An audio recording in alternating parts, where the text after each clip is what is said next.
There's a thing coming up this weekend. I believe it's Saturday. It's called Lemonade Day. This was started years ago in Texas. The group got together with the idea of teaching kids entrepreneurship, teaching kids how to be entrepreneurs.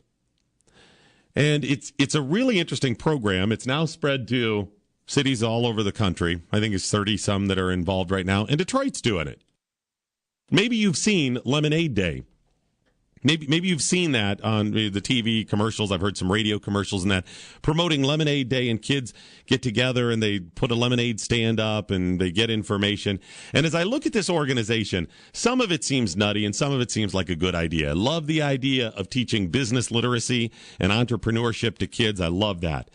But then they talk about we encourage kids to spend some and save some and then give some. And I'm like, well, that's up to the individual. I'm not sure that should be a part of the program. But it started me thinking about entrepreneurship.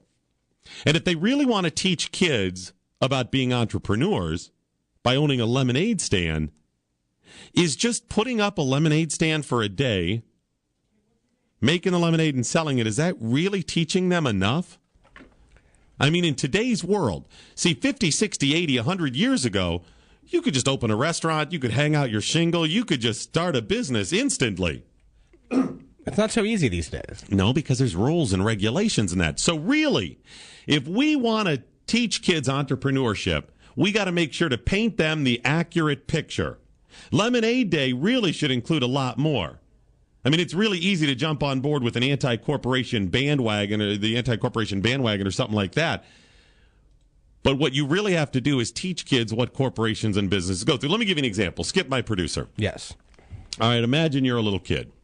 That shouldn't be very difficult. That won't be hard, yeah. Yeah, mentally, it's a pretty easy jump for you. And you want to start a lemonade stand, all right? Okay. And this is how I think the exchange should go. So, Skip, you ready to start selling lemonade? Yes, let's do it. All right, you got a business license? How about a Social Security number or a federal tax ID? What? So you're going to have those start a business because if you make any profits, you're going to have to make sure you get your... a tax ID? Yeah.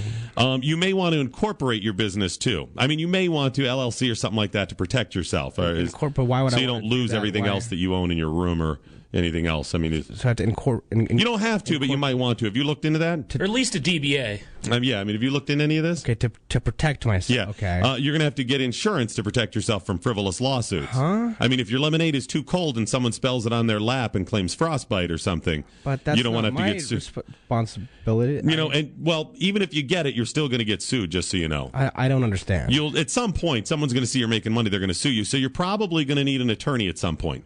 Now, you could put one on retainer. Are you prepared to do that right now? You don't have any money yet, do you? I know Charlie Plankton. Yeah, I don't think he's going to do it for free. Attorneys are dirtbags traditionally. He's going to want his money. Not that Charlie is, of course. He's a swell guy. No, he's a salt of the earth. But at some point, you're going to need an attorney. So we'll just wait on the attorney until something happens, until you get sued. Are you okay with that then? Yeah, let's do that. All right, you ready to make lemonade, Skip? Yeah, let's do it. I got some lemons. All right, here. do you have an operating license? No. A food prep license from the city or county? You have anything? Food prep? You got to make sure. You got to make sure you're doing it healthy. You got to make sure you're doing it. Okay. So you're probably going to have an inspection. Somebody's going to come out and inspect this little stand here. Inspect my lemonade. To make sure your knife's clean and it's a clean workspace before you can get your operating license. Did you call and have them come out? No. Okay, we'll get to that. All right. Okay. All right. Now, this stand is a new structure, right? This little stand you're putting up? Yeah, I built it with... You may have to get approval from the EPA. But no. If they determine that there's an environmental impact from this stand... It's just on my front. You're gonna have to get their approval or change it somehow. It's in my lawn, though. If there's a wetland nearby, that could add you some other trouble too. About a mile. So have you contacted the EPA because you don't want this to come up later as you're making your lemonade? But I just want to make some lemonade. All right. Well, if you want to, we'll deal with the EPA thing down the road. Okay. Okay. You ready to make lemonade? Yeah, I've got some sugar. All right, so you make that up, and you can't sell it yet. Before you sell it, we're going to have to take that stuff you just made up, and we're going to have to send it to the lab. Why a lab? We're going to have to send it to the lab to determine nutritional values. But it's we have to make sure that it's healthy, and we have to make sure we know what's in it so people can know, so we can put it on the label. But I'm just trying. Well, although you're going to sell it by the cup, so what we'll have to do in a lot of areas like New York or some other cities, you have to display that nutritional information. So you're going to have a sign made and posted. So you ready to do that? I got it. I just want to. Have you looked into employee withholdings? If you have anybody else, you're going to have to pay in a workman's comp and unemployment. You're aware of that, right? Why do I have to? Have you verified the citizenship status of all of your potential employees using the federal E-Verify? Well, no, I just... You're going to have to do that. I Hey, I see you have a little boombox there, a little iPad. You want to play some music, right? Off my iPad's going to get some music. So you can't do that unless you contact BMI or ASCAP to make sure you're paying licensing and royalties. But I'm just trying to sell some... Well, if you perform it, the people who wrote the music have to get their money. But so you're not going to be able to do that. My iPod. Let's just leave it off until you make sure those people you contact them or they contact you. Okay. I noticed that you don't have a handicap parking space in here in front of your stand. Well, I'm just going to get you in a little bit of trouble. Going to get you in a little bit of trouble. You're going to have to paint the blue lines and put up the sign and whatnot. It's just lemonade, though. By the way, these chairs here that people are sitting on, you have multiple chairs there. Okay. In some cities, if you have multiple chairs, you're going to have to put a bathroom in. But if people want to sit here and drink it. I'm just trying to... If they're sitting here and drinking it, you're going to have to put that in there. I'm just trying to sell some lemonade. I just got notice that some of your potential employees, the ones you are looking to hire, they want to unionize. They want protections. I haven't even started. They want protections from the evil lemonade making industry.